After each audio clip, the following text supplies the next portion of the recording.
ni sangat-sangat lembut. Dia tak panas, dia tak kejong, dia tak keras. Bila basuh, dia tak mengecut. Itu yang paling best tu. Okay? Dia punya songket, kita punya songket korang, I bagi tahu awal-awal, korang mesti terkejut. Very surprise one sebab harga bawah RM100 tapi korang boleh dapat kualiti yang terbaik macam ni. Kita tak pernah chop atau printed untuk songket. Kita tenun asli. Which is, dia punya bahagian dalam, nampak tak jahitan dia? Nampak? Kemas kan? Kemas. Dia tak berserabut, dia tak berbulu. Membuatkan bila pakai tu, dia tak rasa gatal ataupun scratches our skin. So, bila pakai sangat-sangat comfortable. Macam korang tak pakai songket tau actually. Macam korang tak biasa je tau. Sangat-sangat selesa. Sebab apa tau? Kalau nak pakai songket, you guys kena make sure dia punya cotton, dia punya jahitan songket. Itu paling important. Most important, alright?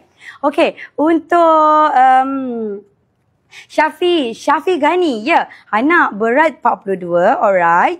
Tinggi 153. Okay, kalau macam tu, kalau anak kena pakai size XS. Anak kena pakai size XS. Cantik. Sangat-sangat cantik. Okay, alright.